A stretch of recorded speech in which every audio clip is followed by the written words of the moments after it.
April 22nd, 2025. Is there a motion to open tonight's meeting?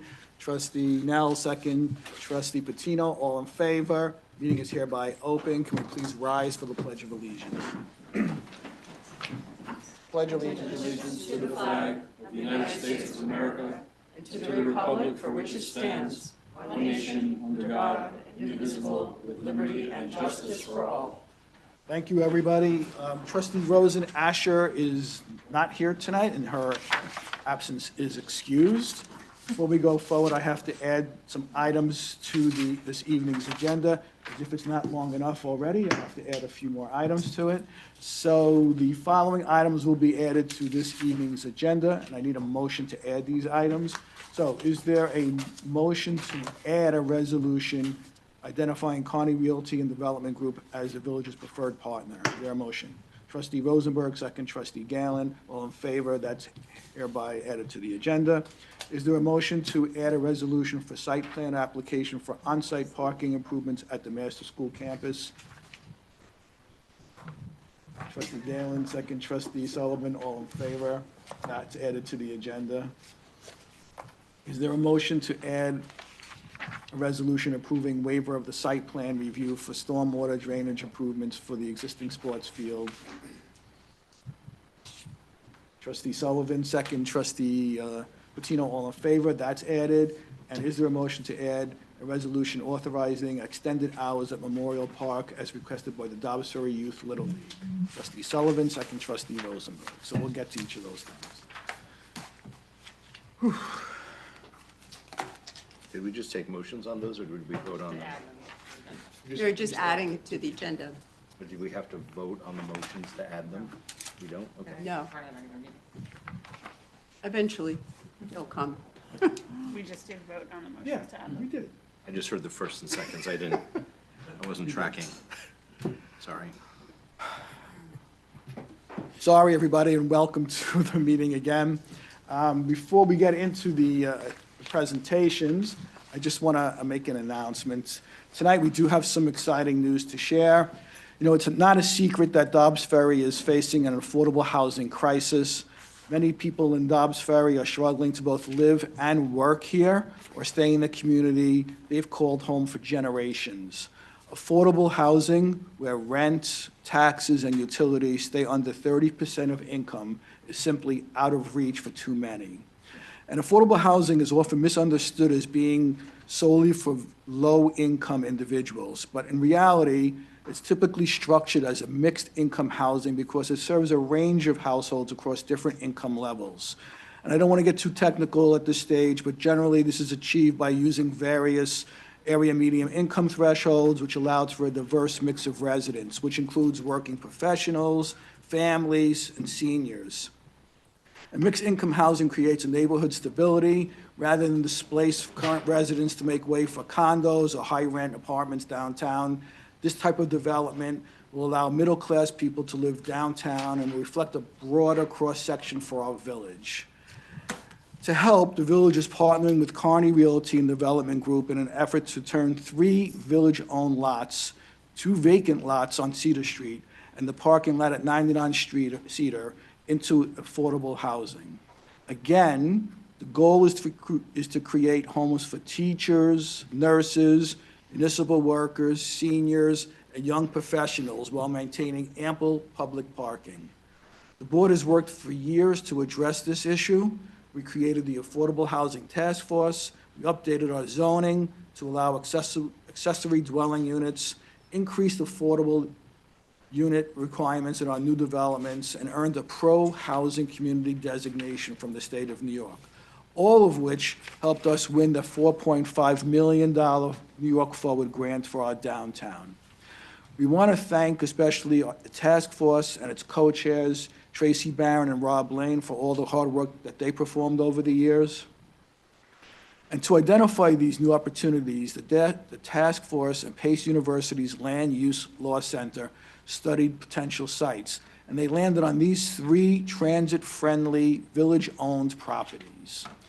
And unlike private developments that often yield more luxury residences, A partnership agreement with an affordable housing developer gives us a chance to create housing that can truly meet the local needs. After issuing a request for qualifications last February and conducting a thorough review process, we selected the Carney Group, who are here tonight to present to us from amongst 7 applicants.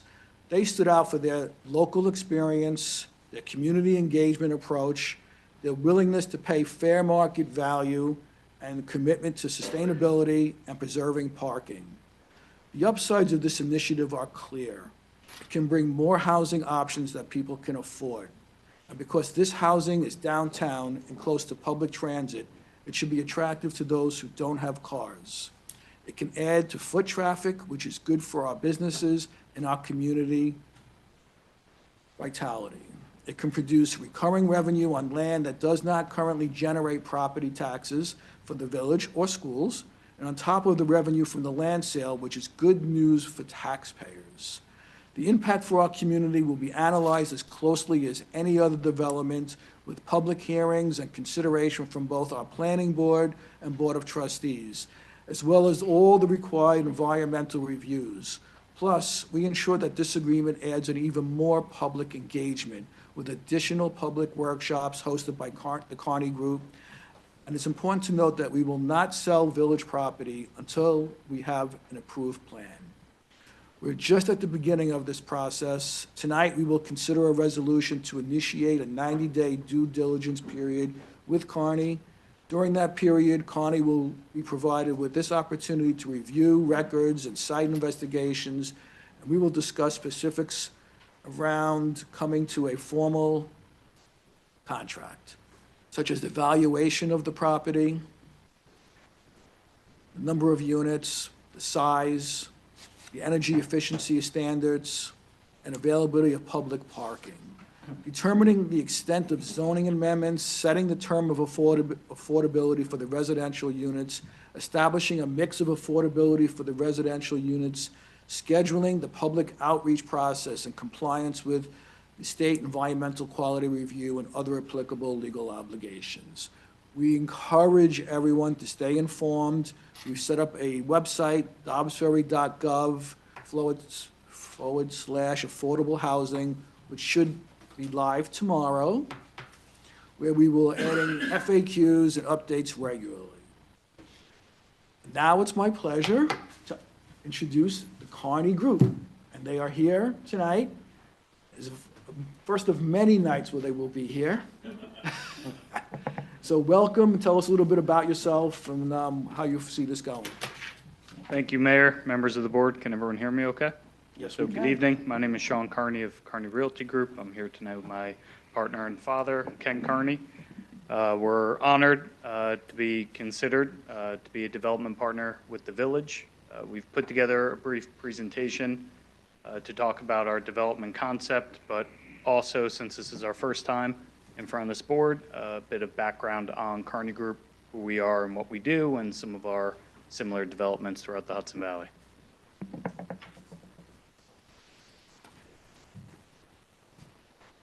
The presentation is not up on the screen. I'm working on it. Oh, okay, I'm sorry. See. Thought that was going to be on us.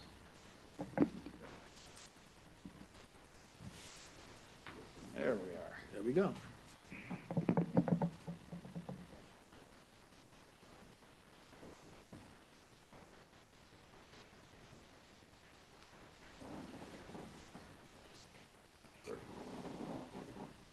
Okay. So Carney Group, who are we? What do we do? We're a local family-owned and operated business. We're located right in the town of Somers in northern Westchester. We've been in business just about 30 years now, started by my mother and father. We've completed a little over 700 million of developments to date. We've built and managed over 2,000 units throughout New York State, primarily in the Hudson Valley. And we're a fully integrated development company, which means we develop, we construct, and most importantly, we manage. So we have a full general contracting arm of our company, and then we have a full management arm of our company. And I say management is most important because long-term, we don't sell anything. We own all of our properties that we've developed. And who you're dealing with today is the same people that you'll be dealing with 5, 10 years from now. We handle beginning to end. So if there's an issue during the development process, during the construction process, or the ongoing management, it's us who is responsible for that. So we're one of the leading developers in New York State for middle-income housing. We were actually the first developer in New York State to utilize the middle-income housing program. We've specialized over the past about decade in infill development and downtown revitalization development, working in DRI communities, New York forward communities throughout New York State. We've won various awards, both local and regional. So just to give a brief overview of some of our comparable developments throughout the Hudson Valley. Weston Lofts is a very successful development in the city of Beacon. It consists of 94 units. This is a mix of affordable, artist, middle income, and market rate housing. If anyone's familiar with the city of Beacon, this is right next to City Hall. It was meant to be the connection between the west end of Main Street and the Beacon Metro North train station. So we actually have a public corridor right through the middle of our site, stairs and sidewalks that helps that pedestrian connection through our site. So it's highly successful. We have some great amenity spaces, fitness rooms, performance spaces for the resident artists, common rooms, outside pergolas. The Hamlet at Carmel is the first non-senior affordable and mixed income development in Putnam County, New York. So a little north of here. This consists of 75 units. It's mixed income, and it serves a varying range of AMIs, which is area median incomes for Putnam County. Hamlet at Carmel serves 30%, 60%, 80%, and 90%. So pretty diverse in the housing opportunities. This is also a well-resourced area project, which means it's in an area of high-performing school districts, similar to Dobbs Ferry. And it's in a beautiful location. It's overlooking the reservoir, close to Croton Falls train station, and right next to Putnam Hospital Center. Hamlet at Carmel was so successful, I'll put a little plug in, so successful we just completed it last year. We're underway on phase 2, which should be completed this fall. The Woods at Pauling, we've recently completed in the town of Pauling. It's another well-resourced area project. Pauling Central Schools are highly ranked in the state. It's 80 units of mixed income housing serving similar income bands to the Hamlet at Carmel, 30%, 60%, 80%, and 90%. That 80% to about 120% is what's called the missing middle. So those individuals typically make too much to be eligible for traditional affordable housing, but too little to be able to afford market rate housing. So it's been that income band that's usually underserved in the market. So we like our housing product because not only does it provide affordable housing, but it creates opportunities for that missing middle. So whenever we approach a new development, we always start with the development goals. What are we trying to accomplish? What are we trying to design to? Where are we trying to get beyond the bricks and mortar?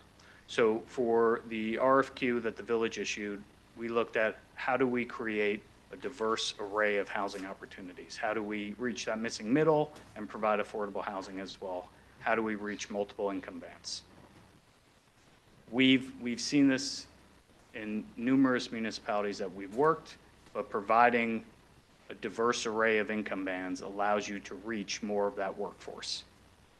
And we believe that providing a mixed income product in Dobbs Ferry, you're going to be able to retain and also attract additional workforce. I'm sure the mayor mentioned it, but many people throughout Dobbs Ferry who work in Dobbs Ferry that may not be able to actually afford to live in the community that they work. And we're hoping to provide those opportunities where they can live in Dobbs Ferry. We also wanted to look into incorporating ground floor commercial where we could, but with the right commercial users and the right scale of the commercial so it fits into the existing neighborhood.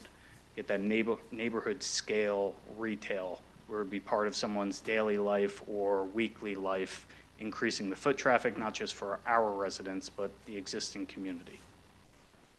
We also wanted to be sensitive, since Dobbs Ferry is a village, it's a largely built environment, so be sensitive to that existing character.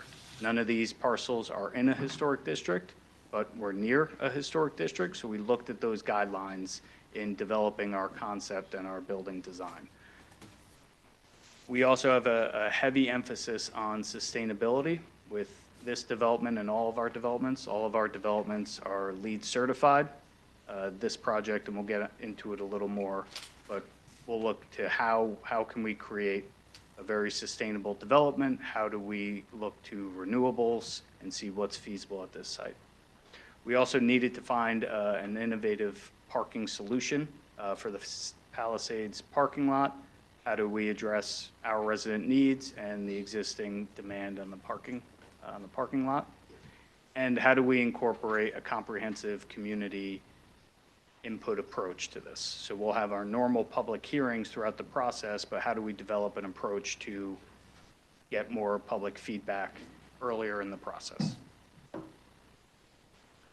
a very high-level overview of our concept, and this is a concept that was part of our RFQ, so it will evolve over time.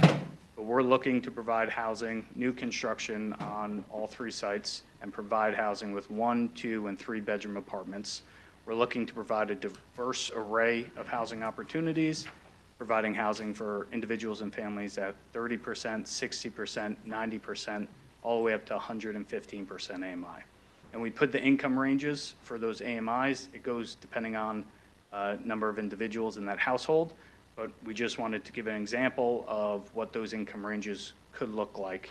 So I think it's a good example that to show that this will be a very economically diverse development. So just a quick overview of our design and some of the elements. As I mentioned, we wanted to do our best to assimilate the new construction into the existing community and existing architectural fabric. And we did so by incorporating some architectural cornice using full brick, full natural brick, as well as fiber cement. We don't use vinyl plank or any composite siding. We looked at the character guidelines for the Palisades Street in the historic district. We pulled some of those elements and guidelines into our design, and we'll continue to do so. And although these aren't in a historic district, we have a lot of experience in working with local historic districts, national historic districts, and even working on buildings that are on the National Registry. So we have a historic preservationist that we use. We've incorporated her feedback already, and she'll be involved throughout the process in our design.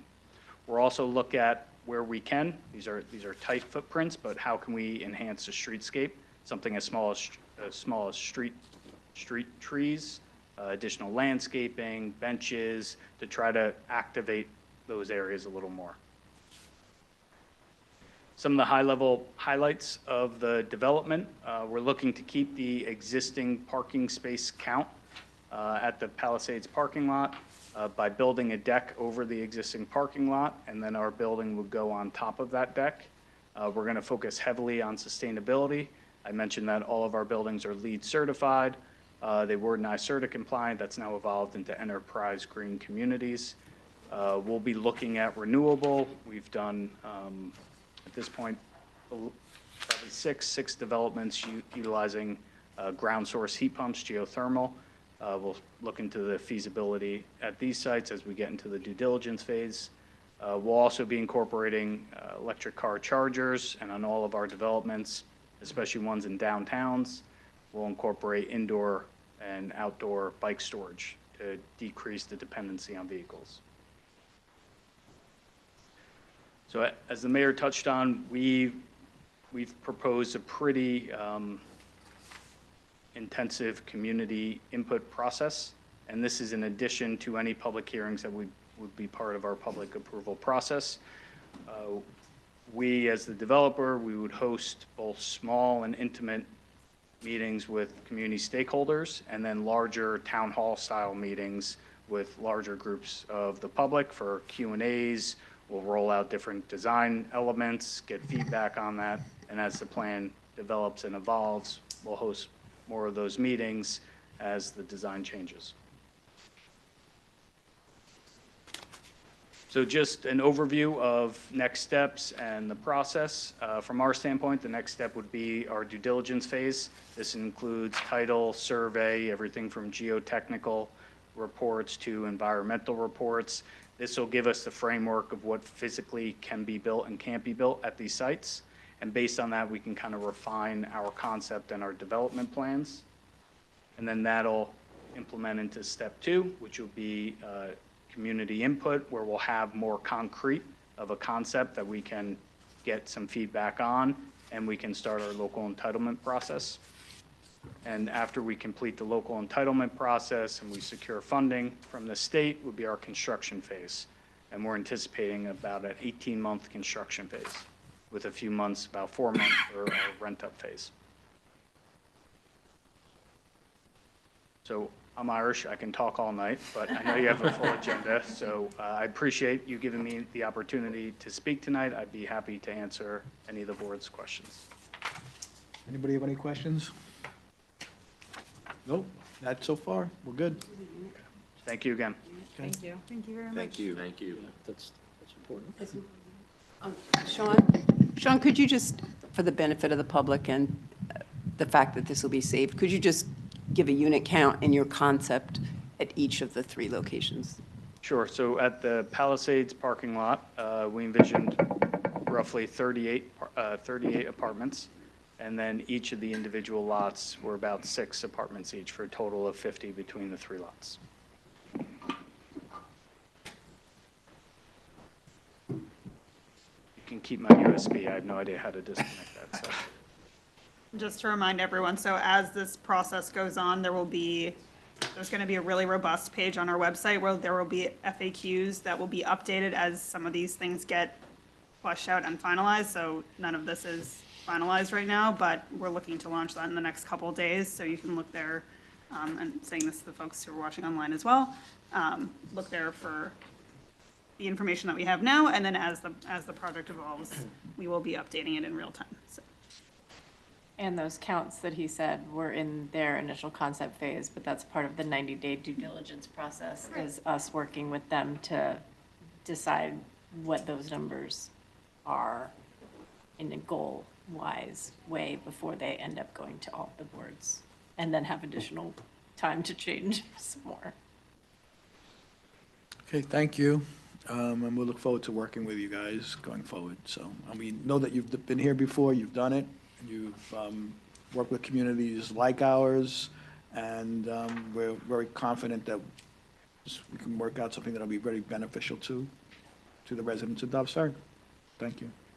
Do you want to consider that resolution? Or do you want to take it No, we can do it now. at the end of your, okay. That's the one I was handed. So is there a motion to identify Kearney Realty and Development Group as the village's preferred partner for potential redevelopment of 3 village-owned properties for mixed use, including affordable mixed-income housing, and authorizing execution of a 90-day due diligence agreement to provide opportunity for site investigations and pre-contract negotiations?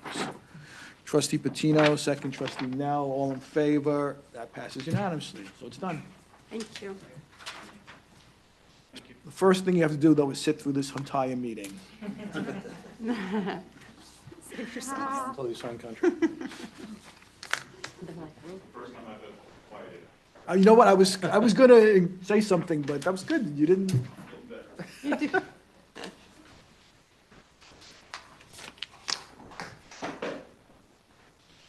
Okay, presentation number 2 is regarding 49 Clinton Avenue. They left their USB because he didn't know how to pull it, how to inject it, so, I almost said something else, but, I don't know, just take it out, I guess.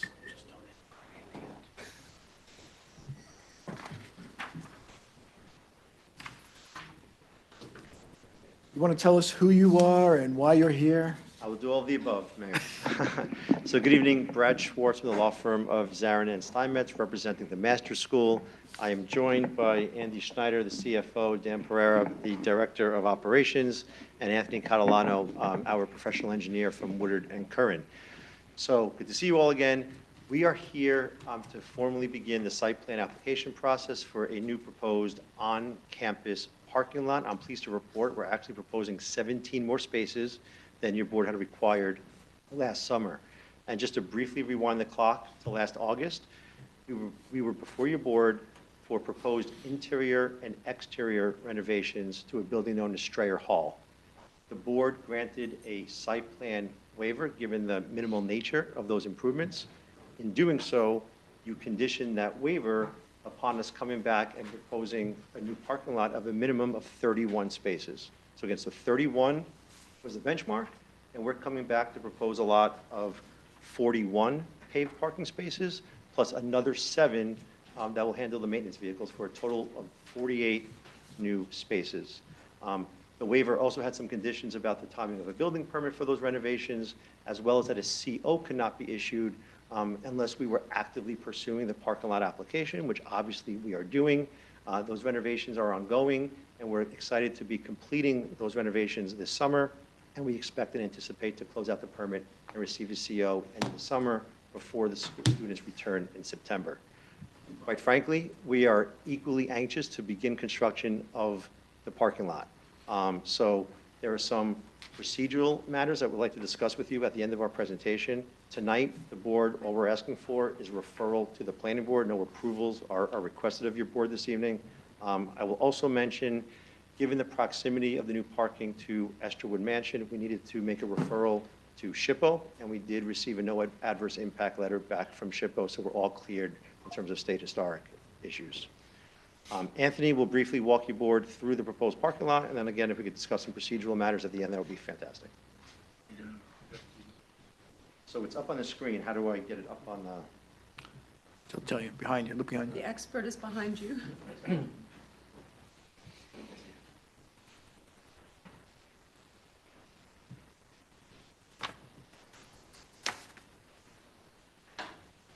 So, good evening, everyone. Just by way of introductions, again, Anthony Catalano with Woodard & Kern. I think you heard Sean say earlier, he's Irish, he could talk all night. I'm Italian, I could talk all night as well. But, so I'm going to go briefly through the layout, the parking lot layout. It's somewhat self-explanatory, but as Brad said, the good news is we're increasing parking spaces, 39 in the proposed paved area, plus another 2 for ADA compliance, and additional parking to the right and above the main parking area for maintenance vehicles. Another important point I just wanted to mention is, you're thinking, well, if we're introducing additional pavement, that means additional impervious surface, and we have the additional stormwater that would come with that addressed through the addition of 2 catch basins within the parking lot that are proposed to drain to a subsurface storm trap, which is essentially a subsurface chamber to hold the flow back.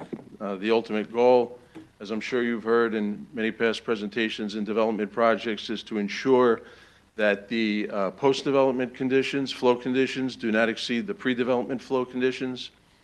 So I'm also very pleased to say that the way we've designed this, that we've actually reduced the net flow that ultimately drains down, I don't know if I can point to it, but from the parking lot to the left, you'll see that that's actually a grassed area, and that's piping that leads to a catch basin right at the end there before discharge into the village stormwater system.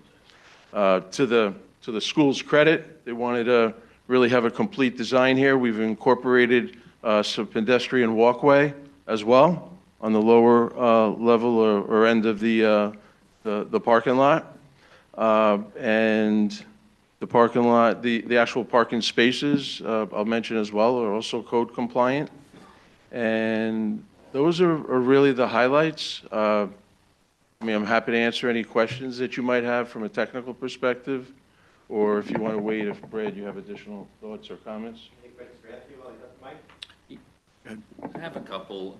I know what we're doing is just referring to the planning board, and ultimately they should work with you on this. But and I didn't get the opportunity to walk and look at this. But have you considered some landscape screening elements, whether those be plantings, berms, or some other idea that would, just make the parking as discreet as possible for the neighbors along that, the closest street? Currently, I'll just say currently, the way it's designed, we have not incorporated additional landscaping.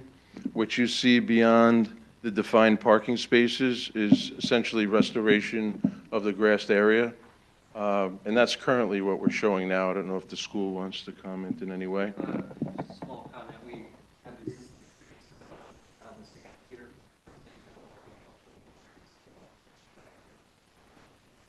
Can you say that second part again? I know there's some existing trees, and I wasn't able to see this on my plan because it didn't have. Filling in trees along Esterwood Avenue on the side of. Filling in. So you're working on new plantings along Esterwood? Okay, so you are addressing it, just not right at the parking, but Not on the near street the level? park. Okay, thank you very much. We'll show that on a subsequent. I think just talk about it at the planning board, and that's my only suggestion. Yeah. Anything else from anybody? Okay. Not at this stage, it's a presentation. Okay. Hand it back to you, Brett. But just for if you're a neighbor, when this comes, so two things. One, it will be on a public hearing at the planning board. And then when the planning board has reviewed it, provided their comments, our engineer has reviewed it for, if you have concerns about water runoff, they will review the master school engineering component. They'll confirm that it complies or is an improvement. And then it'll come back to us, so you'll have, for a public hearing. So you'll have two public hearings at which you can discuss your concerns, voice your concerns, or have questions answered. Actually, I think we do have a question that should address with you. Well, you know what, when we do the courtesy of the floor, you can certainly do that. Okay. Go ahead. So that completes our presentation. From a timing perspective, we would greatly appreciate if we could help navigate this process where we could begin construction in early July. That way, the construction of the parking lot can take place over the summertime and hopefully be completed by the time the students return to campus in September. It would certainly benefit the parking, and it would be least disruptive to the students on campus. So here's the quirk with that, and I'm not sure if your board could help us. I see that Mr. Romer is here this evening. Assuming we get the referral tonight, right, there's a planning board meeting next Thursday, but the submission deadline had already passed, but we were just before you tonight, so the soonest we could really submit is tomorrow morning, and we're prepared to do that. If there's any way that the village could help us get on the planning board agenda next Thursday, that would allow us to then come back to the planning board in June for public hearing, back before your board end of June. I understand nothing guaranteed, no promises, subject to all the public hearings, but it does lay out a path where conceivably we could then begin the work in early July. So sort of a generic request. I'm not sure who, if anyone could help us with that. But if there's any way we could get on next Thursday's planning board agenda just to start the discussion so the board could schedule a public hearing for June, it would be greatly appreciated. And you could respond tonight. No one can respond. We can talk tomorrow to staff. But I just wanted to make that request so that we can hopefully get through this process, the construction process, and get started as quickly as possible. Is there any issues with the timing for something like that? I asked Dan Romer to address it. Traditionally or procedurally, the planning board's first meeting is a pre-application meeting, and they set the hearing at the pre-application hearing for the following meeting. So if they're not going to be doing their pre-application discussion until June, then July would be the earliest the planning board could conduct a public hearing, which then kicks it, if it's one and done, it kicks it back to you in August to set a public hearing for September, and we're 5 months into a procedure. So the other option, of course, is to do a joint public hearing with the planning board. And you could basically allow for the pre-application discussion at the planning board and then set perhaps a public hearing that both boards could participate in, and then you could hear the public comments directly and assist with the process. It would move it up by 2 months, and they could technically get started and get a parking lot. So that joint meeting would happen sometime in June, right? Or the end of May? Is that what you're suggesting? Regular meeting in June for the public? Their next meeting is next Right, Thursday, we're not going to so have a public meeting. they're not going to be able to, We're not doing. they could set, they could set a date for a public hearing at their meeting in June for July, and then a joint meeting, a joint public hearing could be conducted in July, and then you could take action. I know you have limited meetings during the summer, once a month. I think that's for August, July and August. So if you wanted to streamline this and get them going to get the parking in place, I know it was a concern conveyed through Trustee Rosenberg that the side streets are being used for parking for school purposes. So the idea was to get on-site parking to help alleviate some of the issues that had been proposed. So I don't know what's possible for the planning board. Okay.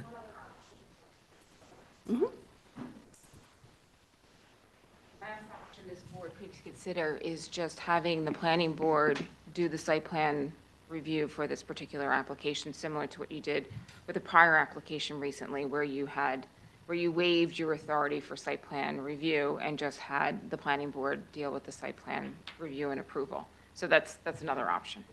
Okay. All right, we can discuss that. Can you say who you are for the record? Who are you, Valerie? Oh, I'm sorry. Who are you, Valerie Menastra of Nelson Pope? Valerie Menastra from Nelson Pope before he's the planning board consultant. Okay, so what are the thoughts of people on the board?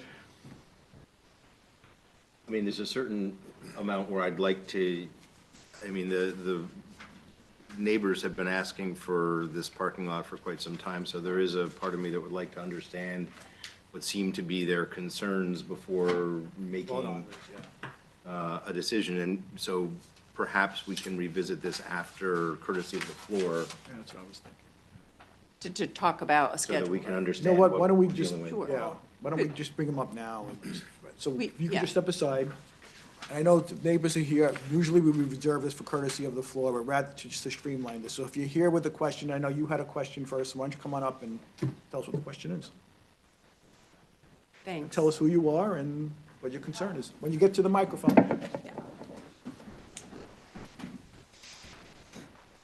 I'm Chris Perez. I live across the street from Masters. Well, we have suffered on Brace Terrace, because I'm on the corner, ever since the construction of the new facility. We kind of felt that perhaps when that was approved, any discussion of parking was not included in the original proposal. And so about 3 years ago, suddenly, we could hardly get in and out of our homes.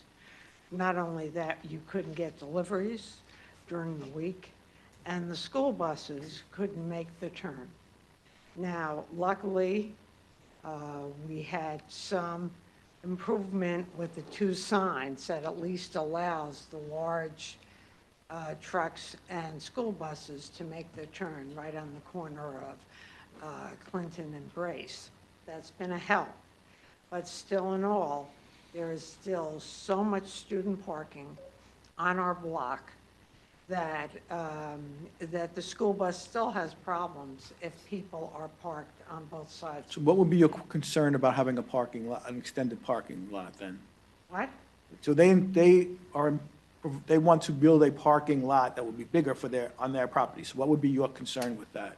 Well, no, I'm wondering, do the students have access to this parking, or is it only for faculty members, which would leave us with the problem? Okay, that's a good question. So would it be for student parking as well?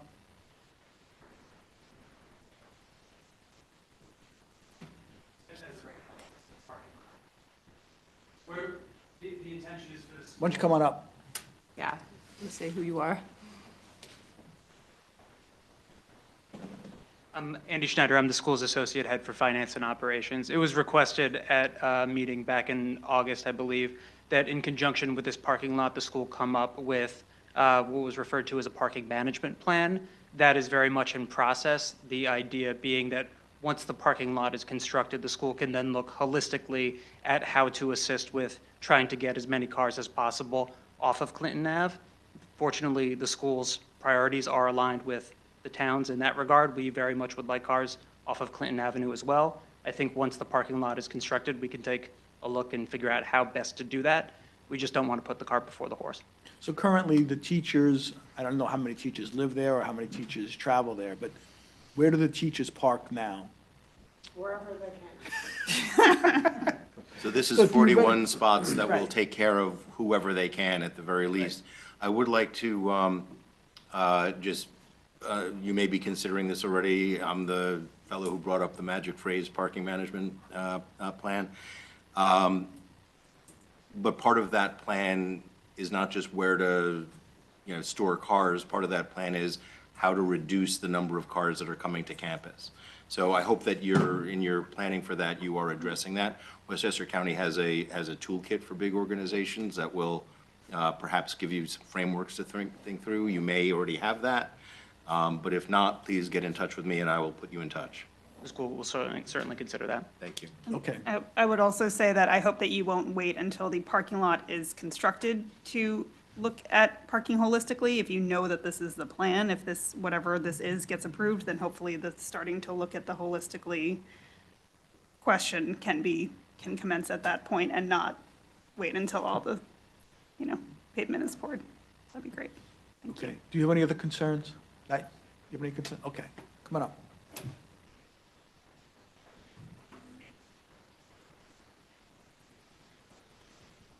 Hi, my name is David Kabikoff. I live on Brace Terrace, and while I was going to criticize the school, I'm happy to hear that they want to move ahead.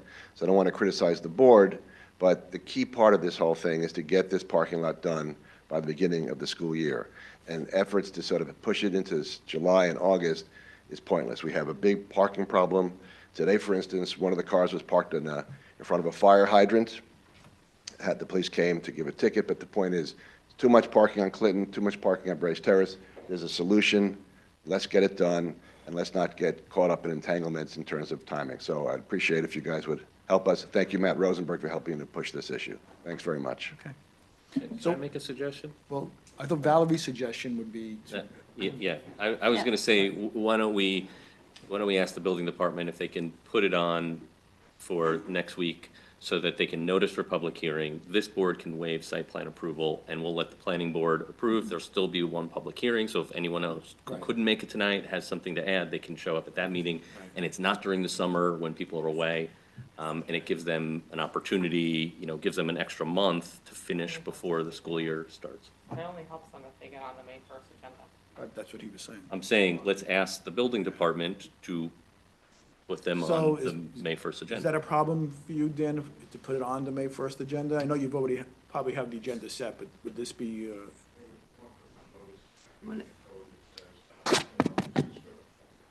You need to talk. come up to the microphone, Dan, I'm sorry.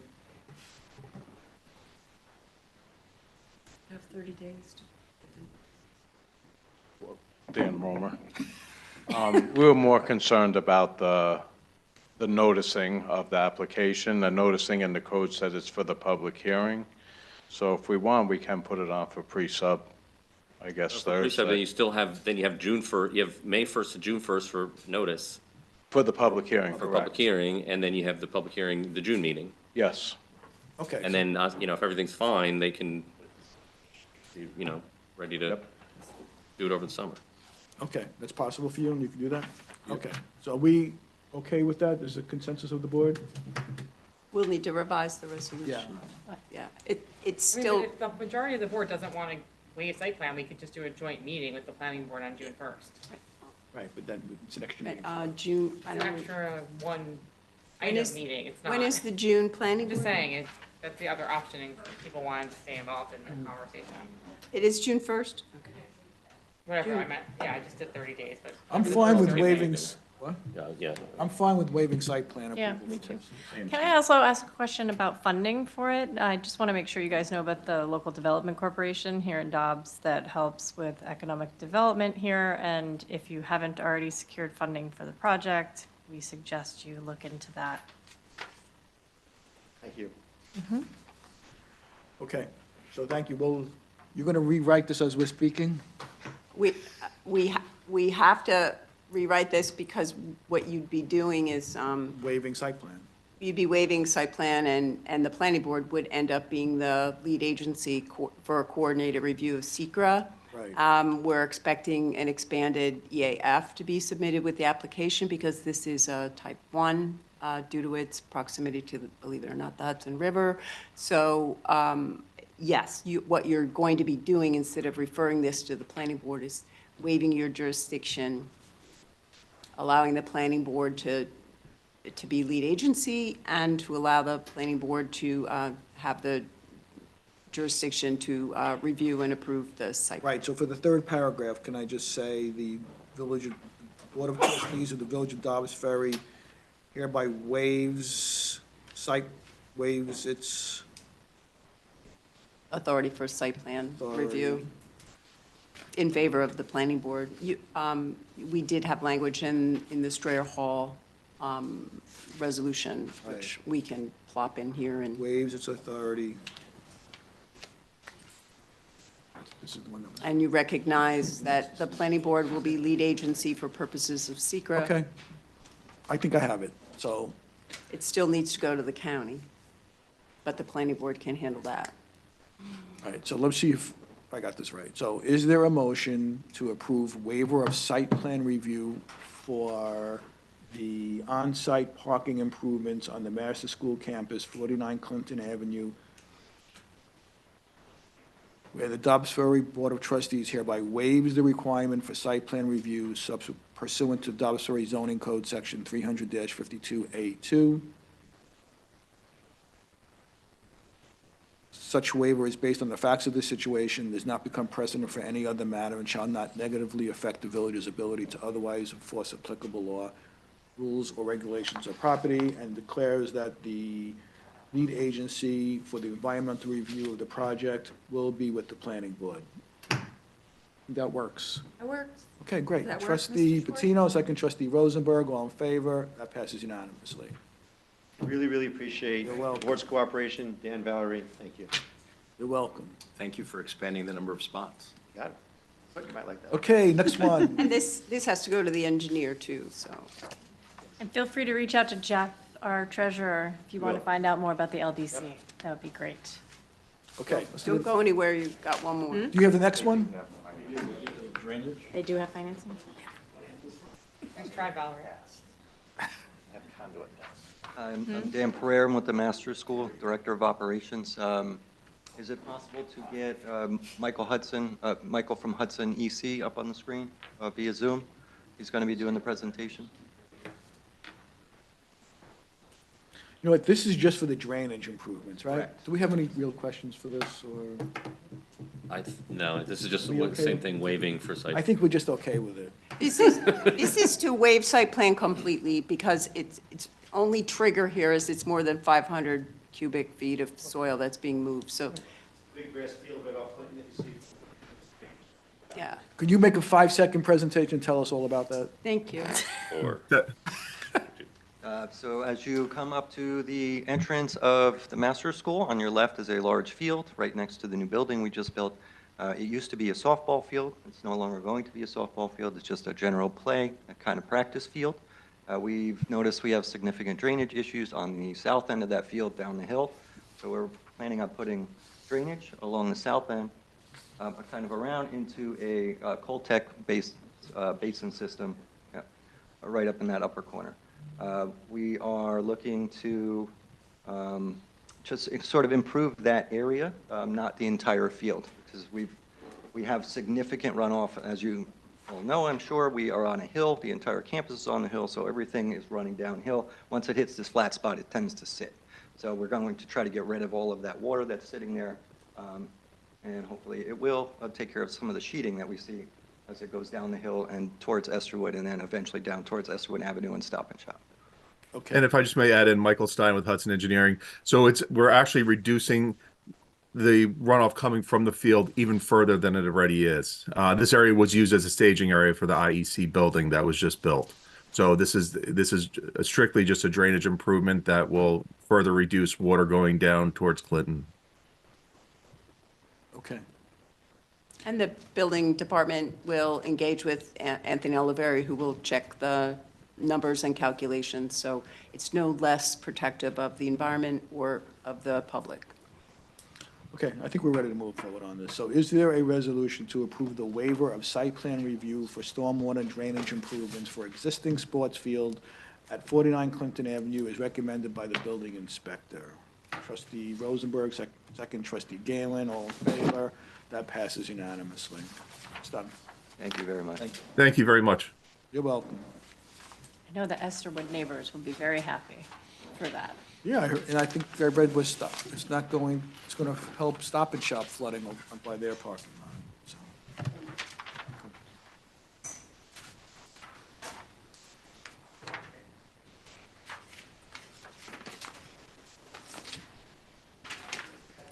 Next is the appointments. I'd like to announce the appointment of Erin Delman to the Downtown Committee for a term of 1 year as recommended by the nominating committee. I want to thank Erin for stepping up and volunteering. We appreciate the efforts of all the volunteers, so thank you very much. I want to also, we have a new resolution. Is there a motion to appoint Brendan Ryan as a junior volunteer firefighter for the Dobbs-Surrey Fire Department? Trustee Rosenberg, second trustee Galen, all in favor. That passes unanimously. Want to thank Brendan for stepping up and being a volunteer firefighter. We could use all the help we can get. Next is a public hearing regarding the budget. I think that is already open. I didn't haven't closed it. That is correct, you adjourned it.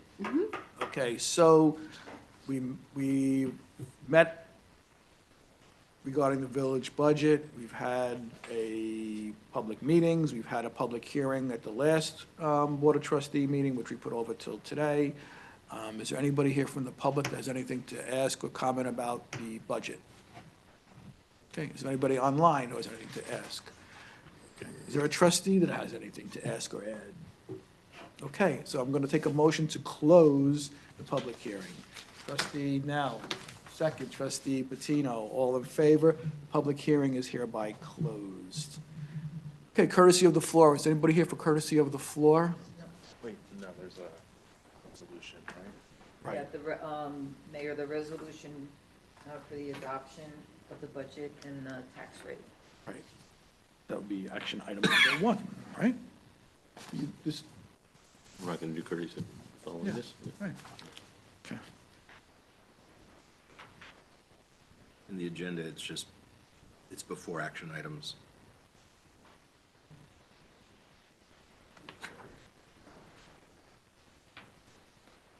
Am I, The item on the agenda is for the continuation of the public hearing and then to consider the resolution to adopt.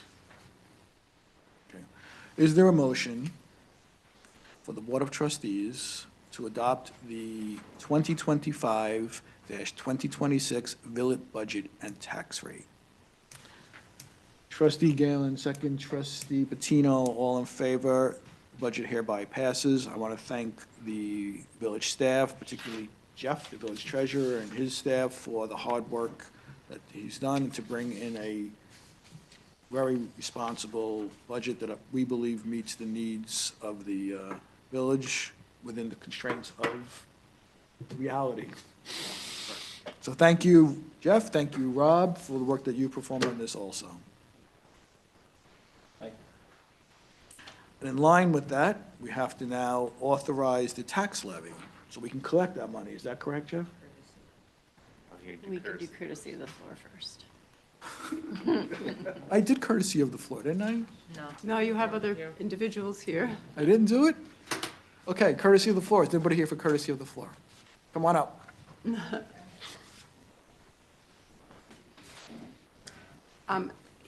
You did receive some correspondence with some objections to the e-chargers, the Yes. car. So you might just want to clarify that, of course, you're not going to restrict parking in those areas. That discussion has been held like 4 or 5 times, so Right, I was, that might help answer some of their concerns. You're up. Good evening. Daniel Burgess, 52 Luzerne Road. Again, happy Earth Day. It was great to see sustainable jobs, and thank you for approving the banning of gas-powered leaf blowers. I'm very excited about that. And Trustee Patino, thank you for pushing the date forward. Great idea. Also, congratulations on the affordable housing. It's so much needed in downtown. I work with people with disabilities. It's very difficult for them and also for the people supporting them in our communities. So thank you for that and moving that forward. You know, I know it's going to be ADA appliant, but you know, it'll be great to have housing for people with disabilities and also aging citizens. One other thing, the resolution about accepting the trees that we're looking to donate. One thing we can do is talk to the CAB about signing the same the same waiver that they use for the volunteer work, if that's helpful. And the resolution just lists me as an individual, but you know, just for the record, it's a community donation. It's not just one individual. Thank you. Thank you, Daniel. Thank you. We appreciate it. Anybody else for courtesy of the floor? Okay. Thank you again. Is there a motion to authorize the tax levy and warrant for fiscal year 2025 through 2026? Trustee Patino, second trustee Sullivan, all in favor? That passes unanimously. Action item number 2 is to accept the donation and planting of 2 trees, if I remember, 2 trees, Yes. in honor of Arbor Day 2025. We had a discussion during the workshop, and, you know, that the 2 trees will be planted at a certain location at the Juring Estate. So we want to thank the donors for the trees, and we're looking forward to that in honor of Arbor Day. If there are additional names that should be in the resolution, we should add them, individuals. Yeah, so if you guys want to send an email, you can send an email letting us know who should get the credit. Well, Yeah, we want to reflect the actual donors. I mean, you know, you could just mention the group, the neighborhood group, Protect the Knoll. Yeah, we can't do that. It has to be individuals. It's not an entity. You know, yeah, once we have individual, you know, we can send you email at the end of the day, at the end of the week. Okay, yeah. Tonight, It just says Dan O'Wurgis. For now, I think it's. Yeah, it's okay to pass it as it is, and we can get the rest of the names to the clerk to reflect, to be reflected in the minutes. Okay, so is there a motion to accept the donation and planting of a tree in honor of Arbor Day 2025? Trustee Rosenberg, second trustee Patino, all in favor. That passes unanimously. I should again say 2 trees, so make that, Yes. make that clear. I don't know, it says 1 tree here, but 2 trees. Thank you again for the donation. Thank you. You're welcome to join. We'll have coffee and some snacks and talk on Saturday morning. Okay. Action item number 3 is to consider a resolution to accept a donation of a playground communication board for Gould Park. We also had a presentation during the workshop, had an explanation from the CEO of Somos Bilingas, and they've offered to donate a communication board with an estimated value of $2,350. So is there a motion to accept the donation of a city playground communication board for Gould Park Playground? Trustee Galen, second trustee Rosenberg, all in favor? That passes unanimously. Is there a motion to accept the resignation of Nadia Rahman as the chair of the Human Rights and Diversity Committee? She's going to still be on the committee? The letter says she still intends to be on it. She will continue my work as a regular member, so. Trustee Sullivan, second trustee Patino, all in favor. That passes unanimously. Action item number 5. Is there a motion to authorize the village shuttle bus for the Wickers Creek Market at Waterfront Park? Before we just go forward with this, let me just clarify this, and people can clarify me. So, according to this, we'll be approving, well, let's take a step back. We've approved the Wickers Creek Market event, which will take place this Saturday, If we get a contract. Sunday? this Sunday, with a rain date for May 4th. We also have authorized it for June 22nd with a rain date of June 29th. We also authorized it for October 5th with a rain date of October 19th, and November 9th with a rain date of November 16th. The feeling is that a Dobbs Ferry shuttle bus that would take people from down to the waterfront where this event will happen, to 99 Cedar Street parking lot and other locations within the village is that what we're? Would it be the same map as we used last year for the flea? Would it be the same map, the same route as we used for the flea last year? We didn't have a shuttle for the flea market. Is it similar to the Festa route? For River Arts and the Phoenicia flea we did. What's your Sounds like thought, that came to the Jessica? board. What are you thinking? So I think this is a no-brainer. We need to normalize using the shuttle. We need to normalize connecting people from the waterfront to the downtown. That we are getting this particular one we are a little behind the ball on like promoting this, obviously, but I still think we should do it because we need to just start doing it and normalizing it. And I know that we have an issue with the CDL bus that we currently have, and hopefully we'll be getting a new bus, which more people can drive, which is great. And also, there's going to be a lot of other, work with wayfinding and other things that we can do going forward to promote the shuttle and incorporate it into our regular activities. But I think the downtown committee is in a position to let downtown businesses know that, that the shuttle is happening and that they can be encouraging their customers to patronize the Wickers Creek Market, and also that we can collaborate with the Wickers Creek Market vendors and leaders to tell people that they should come have lunch and shop in downtown Dobbs Ferry. And then we can just continue to build the appeal of events like this at the waterfront and do a better job of incorporating them with the downtown, because right now they are like pretty isolated from the downtown. So I think we should do it. My concern with doing it for one event is, are we gonna start doing it for every single event, like July 4th, Memorial Day Parade, food truck festival, like there's just other, like the Halloween party down there, I mean.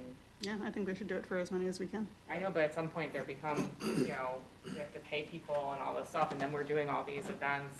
I don't know, I just think that July 4th, I can't even imagine how, I can't fathom how like one shuttle would work for July 4th. It may not make sense for July 4th, but. Right, but that's what but if I'm like, as a layperson, I'm like, well, why are you doing for Wickers Creek and not July 4th? That's our biggest celebration, like, and it's hard to park down there. I'm just saying, I'm just raising like a practical issue with it, and I don't know who's driving this one this time, or like how complicated it is to get a driver, or what the overall expense is to the village. I mean, I agree, we should have we should know what the number is, just like when we talk about like a street closure thing, we should just have a number, like what is DPW and, police. So I think we should have a number. I think that the criteria for determining when we should have it or not have it is if there's like if there's a connectivity issue, like there's an event happening in one place and an event happening in another, and on the same day, like when it was River Arts and the other market, I can't remember the name. Phoenicia Flea. We and did there was a this, sidewalk and sale it was, downtown. but it was also taking people to like different Right. Yes. places, so that, and it's Right, not a makes huge sense event, so it when we makes a go lot with of the sense. Chamber of Commerce, like- 4th of July is just impossible, right? It's too much But volume. there's nothing else, this isn't. But it's also, this it's isn't- concentrated at the waterfront. But this isn't connecting Wickers, this is just connecting Wickers Creek attendees with the downtown or vice versa. There's no other event going on. Oh, okay, I misunderstood. It's more It was- just to help promote, there's gonna be a bunch of folks coming into Dobbs Ferry for Wickers Creek Market who may have never been here, because they have 27, 30 vendors now, or they have some large number of vendors, all of whom have followings. Hopefully, it will be very successful, these kinds of events attract a lot of, weekend upstatey type folks. And, we want to, basically, I think the idea would be that the village wants to take advantage of all of the work that's being put into marketing Dobbs Ferry waterfront parks activity. We want to basically piggyback on that and support more commerce in the downtown. I see. Well, I think we should try it, and I think think our we school should, should do a pilot. we should see how much it costs and how many people use it. So Rob, how much Not is that that? much. Yeah, I have some numbers. About the- It's, it comes out to about $240 a day, which is $40 an hour times the 6 hours, 10 to 4 kind of thing. So that's put you in the ballpark. It's pretty modest cost. I think if like one person uses it, then we can say like, eh. Right, But but if it gets used by a lot of people, then, you know, it's worth the $240. I also think we need to, it's great to approve these for right now so that we are in a position, because like for this Sunday, you know, it's now Tuesday, we haven't done the marketing around this, like, those folks who are in a position to help get the word out will do as much as we can between now and Sunday to get the word out, but now we will have lead time to publish a map in advance and do marketing around the shuttle in advance and. What's the map? Like, where is the shuttle gonna go from Waterfront Park to like Cedar and Main? Is it gonna have stops along the way? Yes, so what we did last year for the flea was we had Ed from the downtown committee developed a route that has like stops on Cedar and Main and it loops around so that you're not isolate, you know, one of the issues we have with the holiday trolley is that it can only make like 2 stops in Dobbs Ferry, which as you know, if it stops, you know, at Climbing Wolf and Cedar and Main, then the chances of people going up Cedar are very slim because then you just are plopped somewhere where there's no commerce right around you, so you're gonna go down Main Street. So the nice thing about the smaller shuttle is that the route had stop, I can try to pull it up, it had route stops up, you know, Chestnut, Main, looped around, and then went back down Main, down to the waterfront, so. Okay, so we're only committing $720 for a pilot for this thing. I think it's fully Before reasonable. we just do that, do we have a driver? Is there someone available? Yes, It's Kendra. confirmed, It's yes. that's why Yes? it took time to get it on to so here. we do was have to a driver. confirm a driver. Yes. We do. Okay, so it's a good time to test it out. As long as, do you think you can get that, the route and? Well, we already have the map from last year, so I know Ed was just getting back from being he's- away, so we'll. He just Yes. landed at JFK during our meeting, and he's gonna talk to Kendra.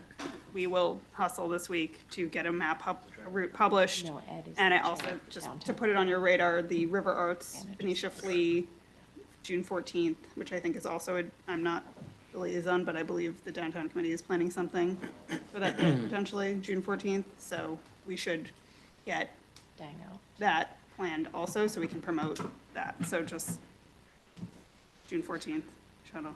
Great, already on the list. Awesome. I'm okay with it as long as we're doing it as a pilot program this season and we're not like committing to it. Yeah, I don't think we're committing to anything longer.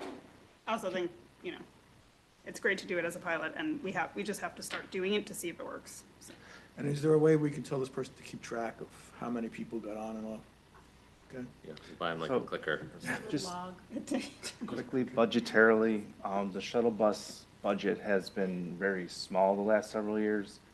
You know, obviously with the new vehicle or whatever, we'll probably want to consider raising that again. That's a good point, because we will be using it more often now that anybody could drive it. Right. Okay. So is there a motion to authorize the village shuttle bus for the Wickers Creek Market at Waterfront Park as outlined in the resolution? Trustee Galen, trustee Rosenberg, all in favor? That passes unanimously. If you're saying, I'm sorry, I want to make sure that it's clear, because the way you said the motion, that it's a pilot. It's only saying it for 4 times. Yeah, it doesn't matter. I counted 3.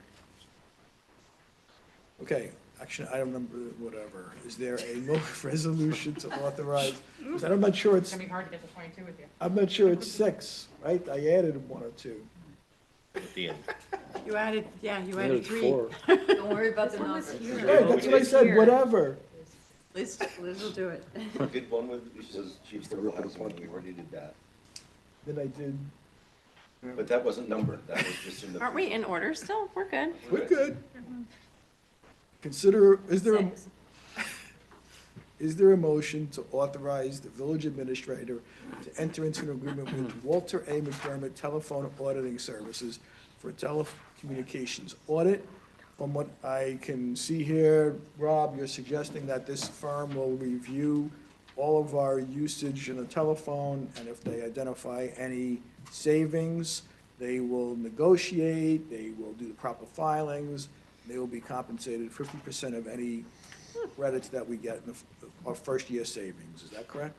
Yes, Mayor, Okay, so is there a motion, and we don't have to pay anything if they don't find anything? correct. I've used them before, and they've done other Con Ed bills, electric bills. We're just looking into the phone bills right now. Okay, so is there a motion to authorize the village administrator to enter into an agreement with Walter A. McDermott Telephone Auditing Services for telecommunications audit? Trustee Nell, second. Trustee Patino, all in favor? That passes unanimously. Thank you. Next item. I am We're going to not- table this item. Yes. Next item. Is there a motion to approve the use of Waterfront Park for the Greenberg Rivertown's Pride event on June 28th, 2025, from 1 PM to 5 PM? Trustee Galen, second. Trustee Nell, all in favor? That passes unanimously. Next item. Is there a motion to extend the snow and ice contract with the New York State Department of Transportation? This is something that we do every 5 years. Is that correct, Rob? Yes, it's a 5-year contract with the state. Okay. And it's ending on June 30th, 2024. So I know we had discussed finding more environmentally friendly substances that will melt ice, but this is just to get the contract renewed, and then we can look. For the reimbursement. Yeah. Right. Okay, so is there a motion to extend the snow and ice contract with New York State Department of Transportation? Trustee Sullivan, second. Trustee Rosenberg, all in favor? That passes unanimously. Is there a motion to approve 2 change orders and authorize budget transfers regarding emergency storm train repairs on Shady Lane? So Rob, you want to give us a quick background on that? Yes, Mayor. This was the project that was done a few months back as an emergency basis.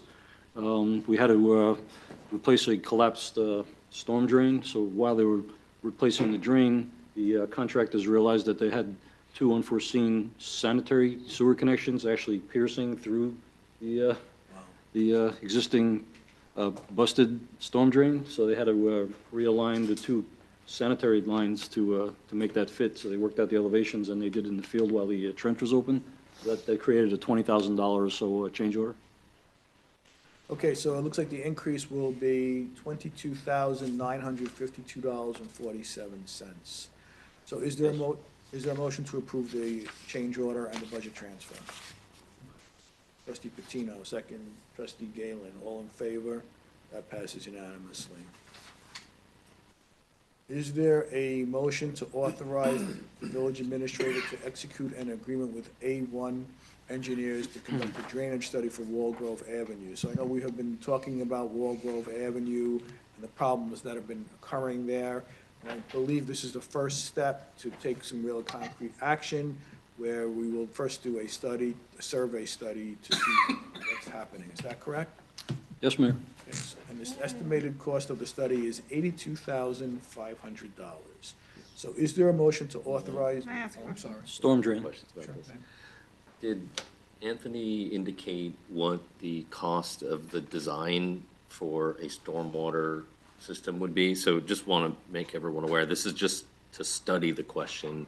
It's not actually to design a solution, nor does it tell us anything about the cost. So I think, I don't know, it should be, before we decide to spend this money, we should know what the next amount is and the next amount. Step towards Hey, getting to that, is like a foundational question, they gotta know what's there before they can know what needs to be designed.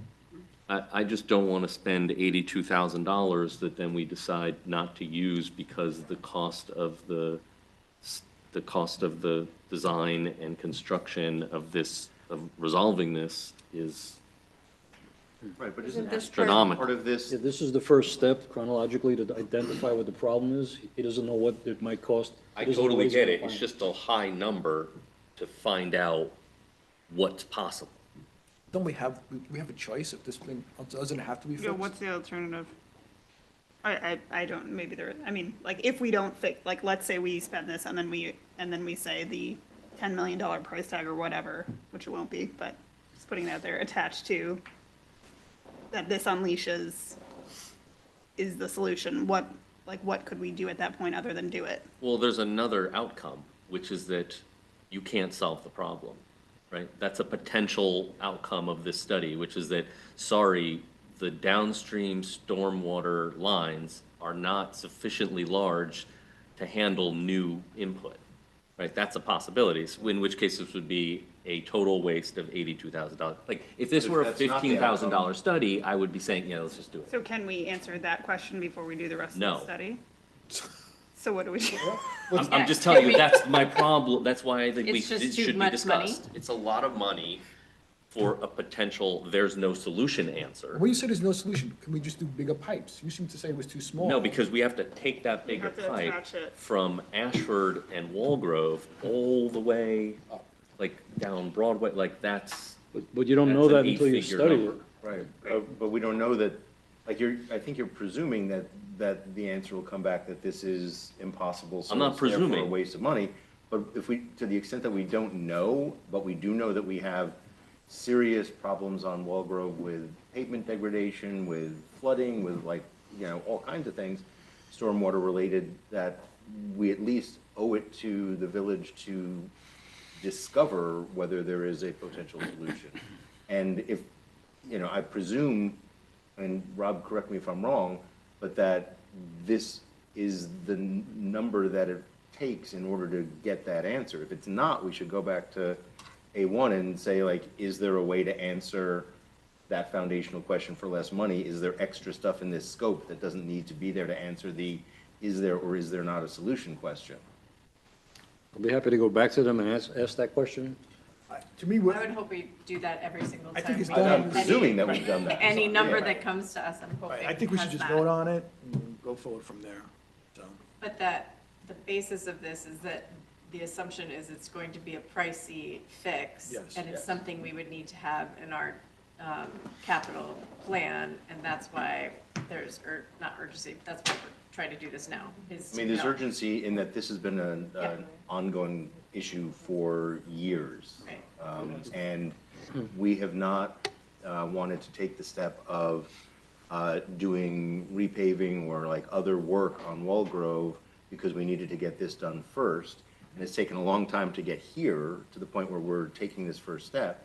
But, in the meanwhile, if we don't do this now, tonight, we should probably just figure out how to pay for some repaving of Walgrove and let that last until the stormwater washes it away.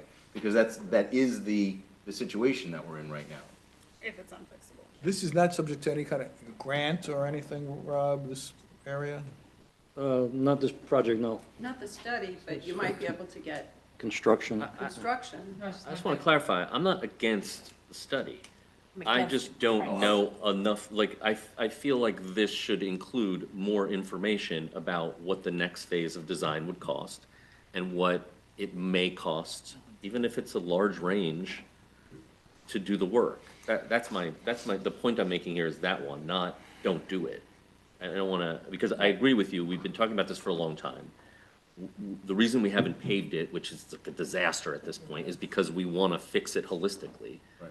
But I think we should have a little more information. Right. So then I'm the only the person saying that. takeaway Yes, what's- is ideally, we want to know for sure, and we want to express to you that anytime we get a resolution that is, a substantial amount of money, we want to know as much information as possible about what that could end up leading toward, and that's definitely the lowest that they would be willing to do it for. But when they do it, like they did the High Street Bridge, he says, I don't know how much it's gonna cost until I get in there, right? So it could be a $2 million Or it gives thing. an estimate now, Right. and then concrete prices or whatever goes up, and then it's completely different when it comes time. to Right, I don't know how much more he could do. One other but- consideration, just like, and why it's good that we're doing this now, is that if there are issues around connecting at the gateway to other stormwater systems, in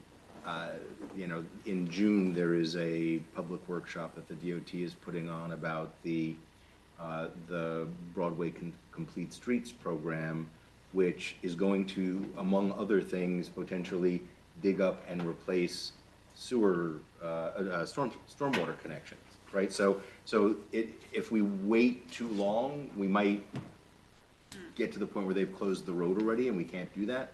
Like, we need to have all of this information as soon as possible to feed into like any design that the DOT may or may not be undertaking around the larger Route 9 project. You just wanted to stay here longer, right? All right, so let's move forward on this. So is there a motion to authorize the village administrator to enter into an agreement with A1 engineers to conduct a drainage study for Walgrove Avenue? Trustee Sullivan, second. Trustee Rosenberg, all in favor. That passes 5 to, all against? 5 to 1. But can you ask him those questions, Rob? I'm sorry? You'll bring that feedback back to them. Yes, of course. Thank you. Because I have concerns with, the next one, so. Well, the other thing I was gonna say is that there's a lot of studies, maybe there's a volume discount, you know? It's engineered. Yeah, Before- usually the grant money and the available reimbursable parts are the actual projects. So once you've got shovel-ready projects, I know the county has a significant Right. stormwater czar and a pocket of money that we tapped into for the first phase at Gould Park. And, you know, we have the CFA grant money that's still outstanding for the rest of the work in connection with Gould Park drainage, so. Yes, I have Yeah. ongoing conversations with the engineer and Fiona, whatever available grants, whether it's CFA, county, state, whatever comes through, we'll apply it. As Laura Lee mentioned, shovel-ready is a lot easier to get a grant for. Okay, next item is, and I'm not even gonna make a motion yet, because I think we should talk about it. So, is to talk about the expansion of the DPW with two new bays, which I Extending. didn't know I didn't even know we were looking at doing 2 new bays. Can I So- suggest that we talk about this in depth at like a workshop or something, maybe not at 9 p.m.? What's a good Because idea? this is a lot of information that none of us have seen This before, could, to this my knowledge. conversation could take 20 minutes, you're right? It could, I understand, I mean, I wasn't here 10 years ago, but I think it was discussed, maybe Steve can opine better, but I think the way the building is, I think there was additional base plan at some point. for what? Do what? Want to come to the microphone? Come to the microphone and say it loud. Say it for the, Same money. What's your name? 4 bays. What's your name? Who are you? Bob Hope. okay, so you're saying you think during the original design, it included 2 additional bays that were removed because the cost was running high, and now you think it's time to have those 2 additional bays? Correct. Okay, thank you. Thank We're gonna table this and put it on for a workshop, because it's quite a lot of money to, unless the majority want to move forward. No, I think it should be a workshop with the capital plan, you know, it needs to get Right. incorporated to that whole discussion before Okay. we can move forward. I think you recently received correspondence that there's a potential for purchase of the adjacent property. Yeah, I sent you that email. We can talk about that after this Yeah. meeting. So maybe there's, maybe there's a larger project or larger options for the DPW. Okay, I don't know how we feel about, to me, I think we're ready to move on the High Street Bridge study, so I'm going to make a motion. So is there a motion to authorize the village administrator to enter into an agreement with A1 engineers to provide design services for the rehabilitation of the High Street Bridge? This is also very expensive. Where's this? We skipped to 13? Yeah, we Because tabled we 12 put Twelve aside was the tabled. DPW. Got it. Sorry. to the next good. workshop. It's crossed it out for some reason. So this is $178,000. Now, this will come out of the $2 million grant that we're getting for this, Rob, or Laura Lee? Or is this something we have to eat? I think the grant is for the actual, again, the actual project, the construction. This is, Design of the project. this is the specifications and design. I mean, this doesn't require a study because Okay. I think this is just, there's a lot we're fewer skipping unknowns. design. Yeah, I This is think you just- already did I the. mean, we're No, skipping. no, we're skipping the study two because design. basically it's is there, there's fewer unknowns with this? It's a design, you have to design it, I get it, we get it, we don't need a study. I think that maybe, we could ask our engineer who, there's a lot of projects on here, that he sharpen his pencil a little bit and come back with a better number. You think there's, And then I can review his contract to see if it's actually rated on the actual cost of construction. Sometimes there's a prorated number. So I don't know if this fits in that category, but I'll. He didn't give it, but on the previous one, which we tabled, it was 15.5%, which is very high. Go ahead. That was for the design of a $1.1 million DPW expansion. He had a 15.5% fee. I think that's way too high for municipal work. So I will raise the question. I'm going to make the motion so Yeah, we this can. is basically You're gonna a little bit table it? closer to 10. just- See, I don't, in my mind, I think we should go forward with it, but it's up to I everybody think else. we should go forward with it. It's a weighty It's taking project. so long, too. $2 million project. With the grant from Yeah. the state? Yeah, we got like that's with 2 years ago. Shimsky and, I'm afraid it's going to be gone. Yeah, yeah. it's over a year that. So I think let's approve this and let's have the pencil sharpening happen on the other one that we.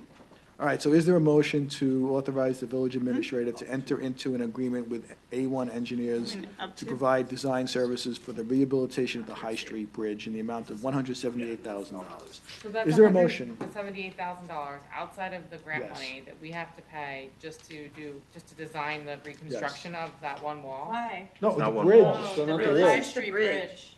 The It's- project, it's the the structure. grant wasn't for the whole bridge. It was for We the know that, right? non-metro north side part of the bridge. So who's It's gonna be all the responsible steel, for- the steel, the We know concrete, the that, we abutments. entered into an agreement with them that they're gonna be responsible for doing They that. own The it. bridge. I understand that, but we're doing something that impacts Are we? them, and have we had a conversation with the MTA? And if we haven't, we should. But we've got to approve the grant to take care of I know. that section of the I know. bridge. So that money is there for us to take care of that section of the bridge. This design is for that section of the It's bridge. not for the whole bridge, it's just for our section? It's just Let for me just ours. read It's this. Not MTA. The structural steel truss, so the steel part of the bridge that spans over between the land and that large concrete pier, is not the responsibility of the village and is not in the AI scope. So this is a $178,000 to do a new pier. That's what I understand. You say pier, you mean? Pier, like the large concrete structure that you could see kind of crumbling. When you drive under the bridge, right, when you're coming into the parking lot. Yeah, it's on the that left. wall- Right, it's that one wall. I would That's call it right. a wall. But it's, Wall, But yeah. it's everything behind it. It's a bridge abutment that has severe decay. I think it's red, understand it's that. red I flag. understand that, but it And- doesn't seem like such a large thing that it's like $200,000. I think we get dangerous, in the dangerous areas to say that. I understand that, Engineering but- doesn't cost this. How about I when don't you know it- submit a bill, if I submit a bill, they're going to say, I don't think it's really worth that. I mean, No, I understand that. It's not a matter of worth it. It's not I But don't I understand. think Nicole's question is, who's engineering the rest of it? Well, we're doing one piece, the whole bridge needs to get fixed, so we should be talking about those in tandem and talking with the MTA, like, we got this grant and we're gonna move forward with this piece. We can't make one piece nice and the rest of it rust and fall down. Well, you literally can't do it without them engineering and paying for their Well, that's my point. component. Yeah, I So know. I'm not saying I'm I- against in the- A1 this, I just think it's, Well, I'd I like to think- have better understanding about these things before it's on our agenda, the Friday before the meeting.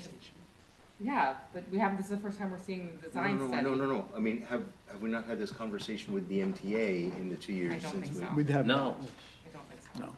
But my point more is I'd like to see these things faster than Friday before a meeting. I agree. To understand it, to ask questions, to probe the issue, to get the scope, because I say this, been saying this for 8 years, we just get the weekend and our 2 work days that we have other jobs on to review this stuff, and it's a lot, and this is, to me, a lot of money.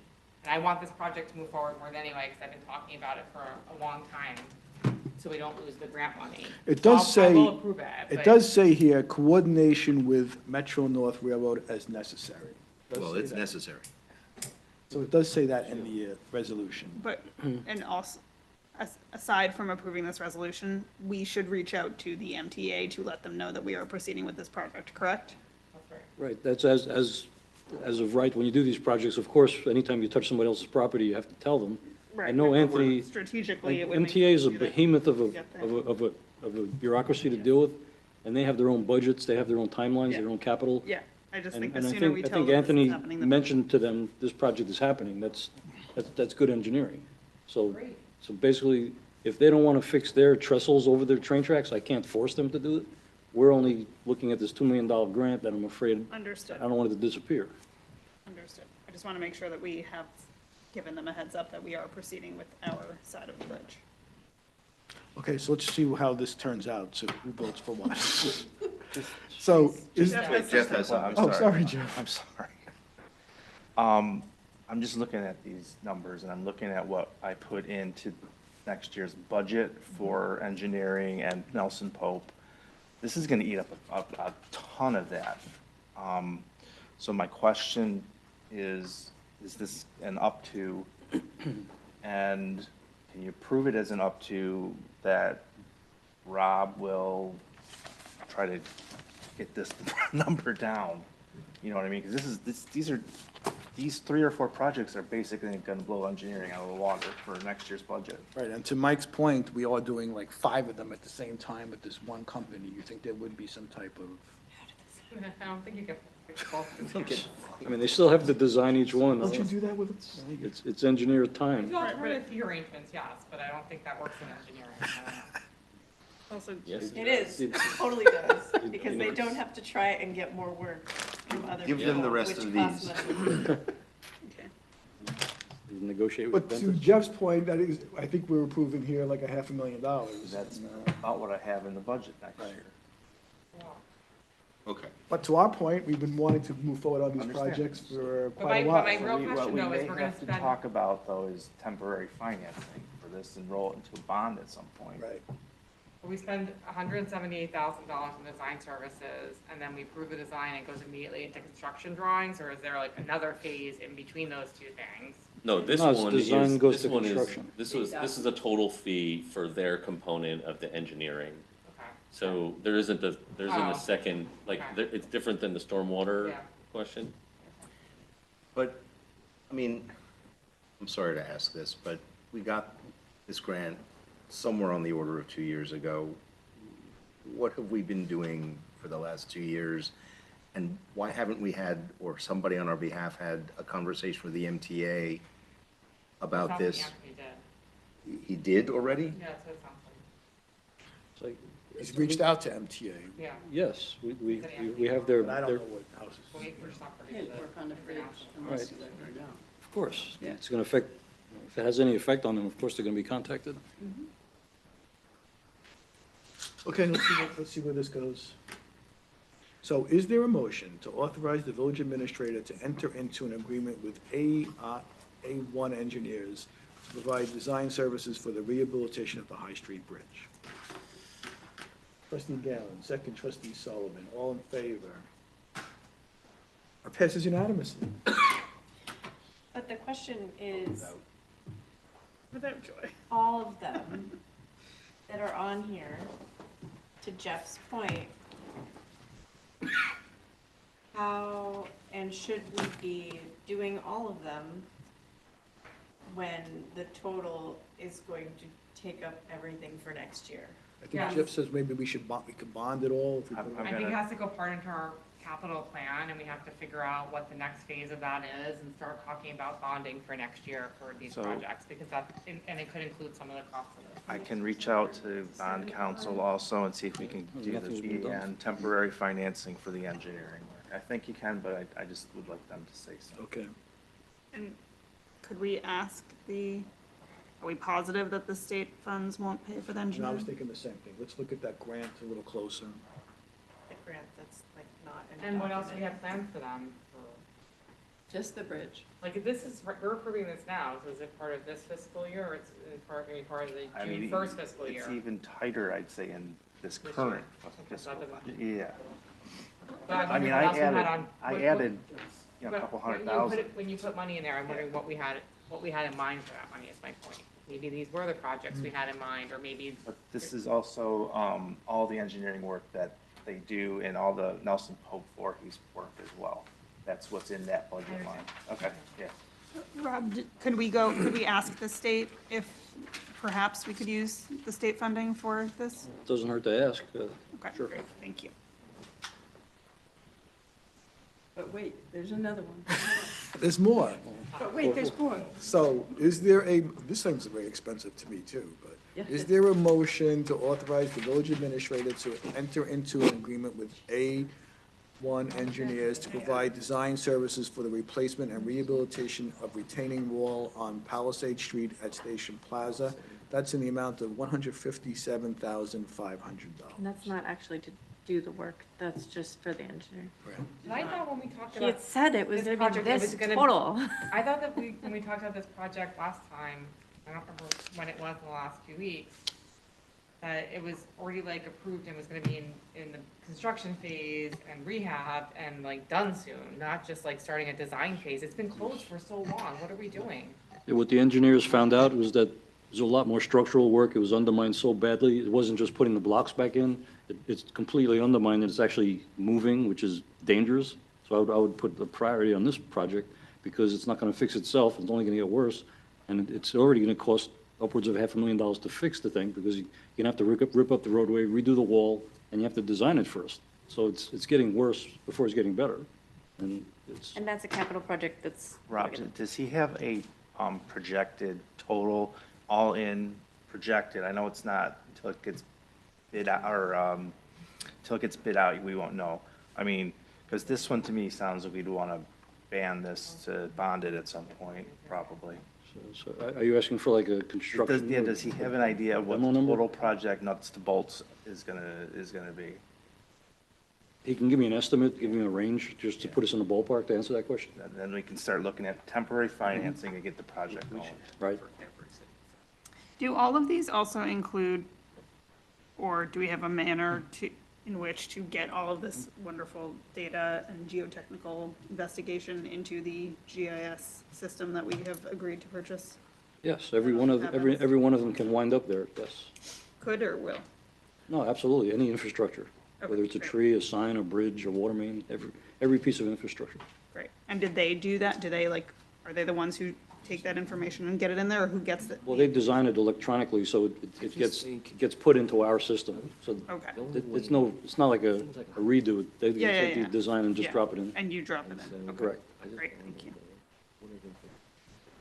This is a number, this So like, I just think we should be, holistically considering all these things. So we're gonna have to prioritize them. Yeah. All right, I think I made the motion. Did I make the motion, Liz, for this? No. Okay, is there a motion to authorize the village administrator to enter into an agreement with A1 Engineers to provide design services for the replacement and rehabilitation of retaining walls on Palisade Street and Station Plaza? Trustee Sullivan, second trustee Nell, all in favor. That passes, all against? That passes 5-1. But given the time sensitivity. It's not enough information, and so if we're voting on it, I just can't support it without enough backup data. So I want this thing to move forward. This wall has to get fixed, but there's just. I just think there needs to be timeframes put into these things so that we're not having another 2 months and, if it's time sensitive, Rob, and it's moving, I don't know how long this design takes or whatever it would take in the ordinary course, it needs to be expedited somehow, right? So if we could work on that, please. I can get that information just to put a time frame on it. Okay, so for the next resolution, I'm tabling that, right? That's the one that. Yes. Correct. Right, okay. So we're tabling that, but we will consider, now, do you have $50,000 for Tilly? We're gonna say not to exceed for the 3 consultants, Stephen Tilly, They're blank. Suzanne Nolan, Fill in. and NASCO estimating. Okay. So is there a motion to authorize Gould Park site study and associated professional services not to exceed a total cost of $50,000? Trustee Patino, second trustee Rosenberg, all in favor? Where does this one come out of, Jeff? Same. Same as the engineering lines. Engineering. Architecture, engineering, yep. You have blanks in a resolution, though, you're going to need to fill in. Well, we filled Well, in he had one. the estimate, Mike. I said right? 50,000, total not to exceed 50. Yeah, but but you've you've got got All right, blanks. That includes all three, rolled up. You have blanks in a resolution. There's four whereases that have blanks. Blanks, blanks, So blanks. if I have to prepare the resolution, I need the blanks filled in. There's no backup. Give me 1 sec, I'm gonna help you fill those in. Thanks. Just gonna give you the actual numbers. There's no backup here. And also, it has to authorize a pass. So for the first whereas, $28,000. The second is, Susan was Nolan? Yeah, no. The second whereas is $12,000. What is NASCO? Yeah, and, yeah, thank you, 8,600 for the third whereas. And we're gonna do a not to exceed of 50,000 for the last one. Wait, so Well, what, the total proposed cost for the study is, what? 48,600, What'd you say? so in the, 48,600? So Liz, the first whereas is 28,000, second whereas, blank spot is 12,000, third one was 8,600.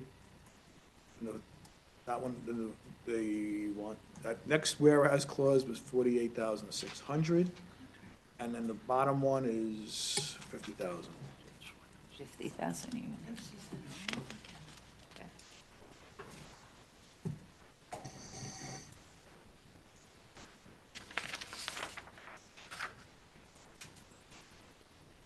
Next is to approve the locations for electric vehicle charging stations in the village of Dobbs Ferry. The resolution in the board packet that was noticed had the incorrect location on two of the charging streets, so I'm just going to clarify. Charging stations will be installed. Oh, let me just say this. We acknowledge the receipt of an email asking for an adjournment of this topic. I just want to make it clear that these spots will not be exclusively for electric vehicles, that non-electric vehicles can park in those spots as well. So we're putting the machinery in, but other cars will be able to park at these spots. Is that generally? That decision, of correct? course, can be revisited later as there's more adoption of EVs. Right. There might be it's possible that in the lots with many, many, many EV spots, there might be, some portion of those might be EV only, but the majority would be as needed. Preferred, like EV preferred? Okay, so I just want to make this clear, that the charging stations will be installed in the following locations: 22 charging stations at waterfront parking lot near the train station, 24 charging stations at 99 Cedar Street Municipal Parking Lot, 10 charging stations at the Village Hall parking lot, and 2 charging stations on Cedar Street, for a total of 58 EV charging stations, which was funded through partner grant support from Westchester County and Con Ed. So is there a motion to approve the locations for electric vehicle charging stations in the Village of Dobbs? I'd just like to say one quick thing. Like, it was about a year and a half ago, Shari and I went to a presentation on this grant program at the Westchester County Center, and we looked at each other when they talked about what was available, and we were like, this is too good to be true. And I want to thank the village administrator for following through on it, and, you know, they were like, you can have up to 60, and we were like, we couldn't possibly actually get that. And look at this, this is amazing. So I want to thank the grantors for this, which include Westchester County, I think NYSERDA, and I think there's a component of it that's Con Ed. Right. And it won't cost us anything to install and furnish. So is there a motion? Trustee Rosenberg, second, trustee Galen. All in favor? That passes unanimously. These aren't free. To put them in, I mean, yeah, charge for them. I had added a resolution Yeah, we- regarding Memorial Park Little League, so is there a motion to authorize extended hours at Memorial Park to accommodate usage by Dobbs Ferry Youth Little League for the 2025 season. Trustee Sullivan, second. Trustee Patino, all in favor? That passes unanimously. And the last Writing that last second. item, is there a motion to, God bless you, is there a motion to consider a resolution approving the audit of claims as submitted and recommended by the village treasurer? Trustee Nell, second. Trustee Galen, all in favor? That passes unanimously. Anything else that I forgot or left out? But wait, there's more. Liz, are we okay? No, but I'm good. I'm Fine, good. okay. Can I have liaison reports, if there are any, from Trustee Galen? Just want to note that the federal government is intending to cut library funding, and it's just really important that we all continue to support the library at this time. Okay, Trustee Rosenberg. Unfortunately, the traffic committee meeting was canceled last week for the lack of a quorum. I implore anybody who might still be listening to this broadcast to volunteer for any and all village committees, but the traffic committee could use some more people. And secondly, I think it's safe to say that the members of the Affordable Housing Task Force are smiling tonight. Yes. Trustee Sullivan. Trustee Patino. The CAB has events, I believe, almost every weekend coming up. So if you're interested in removing invasive species, planting various things, and otherwise improving Dobbs Ferry's forests, please sign up and have some fun working with them. Trustee Nell. Same as him, with the Sustainable Dobbs crew, there's the Dobbs Ferry Annual Trash Cleanup for us. Whoever wants to go, 10 o'clock, you meet at the corner at Cedar and Main. Or. What day? Huh? What day? Saturday. Or at 10 o'clock, go to Life the Place to Be for the Great Sawmill River cleanup. And then, when you're done cleaning up, you go to Dirt Fest all afternoon. And hold on, wait for it. Sustainable, because there's gonna be Dave the Worm Guy and his squirmy gardeners and Climbing Wolf, free seeds. I mean, it's gonna be amazing. I hope every one of you is gonna be there at Dirt Fest Saturday afternoon. I think someone from DPW is going to be there showing us how to use electric leaf blowers. Seriously? The equipment, yep. That's amazing. Gonna I showcase- mean, that should have been like highlight, #1 headline. Bury the lead. And then on Sunday, go back to the waterfront for the Wickers Creek Vintage and Antiques. Amazing. I mean, I'm gonna be living there at the waterfront this weekend. And then take the shuttle I'm gonna write a book. all the way and have lunch downtown or dinner. Okay, Liz, is there anything else you want to add or say? You're not going to quit and go to Ardsley, are you? Nancy's leaving. Come on, my Don't do it, standard don't answer. do it. You'll find out in 14 days. You need 30, but I'll never sign off on that. Rob, you have anything you want to add? Do you want me to run through my list of capital projects? Oh, we have a meeting after this, so no. Is there a motion to Where was that? close tonight's meeting? Thank you for